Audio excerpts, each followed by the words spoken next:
스페인어를 배우실 때 한국 분들이 가장 힘들어하시는 부분, 뭐 가장은 아니더라도 굉장히 발음하시기에 힘들어하시는 LL 발음에 대해서 한번 말씀을 드려보려고 합니다. 이 LL, R 두 개죠. 소문자로는 이렇게 씁니다. 이 발음 같은 경우에는 우리가 흔히 가래 끓는 소리라고 해서 스페인어를 처음 배우실 때 어찌 보면은 가장 처음 맞닥뜨리는 관문이실 거라고 저는 생각을 해요. 왜냐면은 처음에 발음을 외우잖아요. 그러면은 요게 가장 우리가 생소한, 처음 느껴보는 부분이기 때문에 한국인으로서는 어쩔 수 없이 맞닥뜨릴 수밖에 없는 어떤 어려움이라고 저는 생각을 합니다. 하지만 사실 요 LL라는 게 단순히 조금 생소할 뿐이지 그렇게 전혀 어려운 발음은 아니거든요.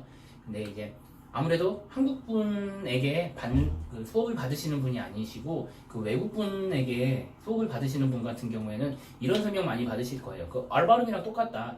영어 R 발음이랑 똑같은데 혀의 위치가 약간 앞으로 가 있다.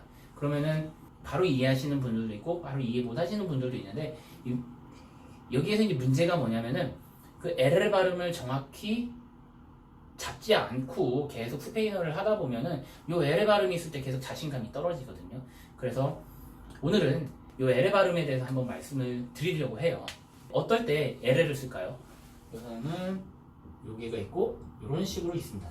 바로 문 뒤에 R이 나왔을 때 그리고 중간에 R이 두 개가 나왔을 때 LL 발음을 사용합니다. 우선은 로사, 그리고 장미 이게 있고 R 발음이죠. 아래에 나왔으니까 이게 그냥 로사가 아니에요. 그러면 발음을 굴려서 로사가 되는 거예요. 요거 같은 경우에는 가장 많이 쓰이는 단어가 있습니다.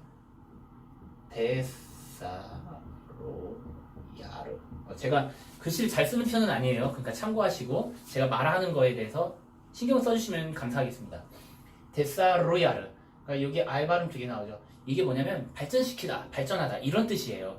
그러면은 요게 정말 많이 나와요. 그러면 LL 발음을 어떻게 수월하게 할 것인가에 대해서 말씀을 드려볼게요. 그림을 좀 그려야 되는데 사람이 이렇게 있으면 이렇게 있다고 칠게요. 눈썹이고 눈, 뭐 대충 맞나요? 그리고 이게 이빨. 그러면은 혀는 이렇게 좀 길죠? 하고 사람이라고 치겠습니다. 그러니까 우리가 영어의 R 발음 같은 경우를 할 때는 혀의 위치가 한 이 정도쯤일 거예요. 이렇게 해서 여기서 혀가 이런 식으로 이렇게 돼야겠죠? 혀가 이런 식으로 돼야겠죠? R 발음이 돼야겠죠? 근데 이 L 발음 같은 경우에는 한 이쯤으로 혀를 위치를 이동시켜 주시면 됩니다. 이게 이렇게 지우시고 L에 요쯤이에요. 그러면 요 차이 아시겠나요? 안 붙였죠? 안 붙였죠? 그러니까 우리가 어떤 말을 할 때 바람을 불잖아요. 그러면은 요 사이에 중간에 약간 틈이 있으면은 바람이 지나가면서 파열음을 발생을 합니다. 예를 어떤 걸 들냐면 혹시 이집트 여행 가보셨나요? 이집트 가면 여기가 카이로고요. 이쯤 내려오면은 한 아스완이라고 있어요. 거기가 하세수도 장자게 이걸로 굉장히 유명한 곳인데 그 뭐 에피소드 같은 경우는 따로 영상으로 만들 예정이고요. 즉 여기에 가면 멤논의 거상이라고 있습니다. 멤논의 거상이 처음에는 전혀 유명하지가 않았어요. 그러니까 진짜 큰 한 거의 10m? 10m쯤 되는 석상인데 석상이 이렇게 두 개가 있어요. 허허벌판에. 뭐 예전에는 유적지였겠죠.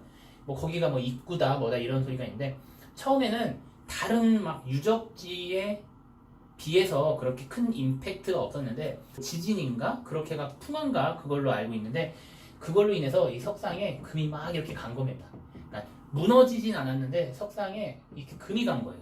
바람이 그게 이제 허허벌판이잖아요. 바람이 이렇게 쑥 오면서 그 틈 사이로 바람이 지나다니는 거죠. 그러면은 가만히 듣고 있으면 마치 거상이 우는 거예요. 그러면 우리 관광지에서 스토리 입히는 거 얼마나 좋아합니까? 뭐 이집트는 진짜 상술에 이거 하는 나라기 때문에 여기서 스토리를 입힌 거죠. 그 찬란했던 세월을 그리워하는 거상이 우는 소리다. 그래서 memnon의 거상이 아니고 이제 우는 거상으로 유명해지기 시작을 합니다. 관광객들도 굉장히 많이 거기에 방문을 하는데 그런 거 보면은 사실 이제 모든 거에는 스토리를 어떻게 입히느냐의 차이인 것 같아요. 이거는 제가 그냥 한 소리고요. 이해를 돕기 위해서 그냥 한 소리고요. L 발음을 하기 위해서 이 위치에 갑니다. 그러면 좀 약간 팁을 말씀을 드리자면 바람을 내뱉을 때 붙이고 있다가 떼는 게 아니고 바람을 내는 순간 혀를 이 위치로 갖다 대는 겁니다. 좀 약간 떼는 거죠. 그러면 이런 르르 소리가 발생을 하겠죠. 자, 오늘은 L에 대해서 말씀을 드렸습니다. 아까 말씀드린 대로 한국 분들이 처음 스페인어를 배우실 때 가장 처음에 겪는 그런 종류의 어려움이 아닌가라고 저는 생각을 하는데요. 사실 막상 해보고 나면 별거 아니거든요. 그러니까 어렵다라고 해갖고 계속 그 발음을 피하지 마시고 이런 식으로 연습을 하셔서 그러한 두려움을 극복을 하셨으면 좋겠습니다. 감사합니다. 이상 페드로였습니다.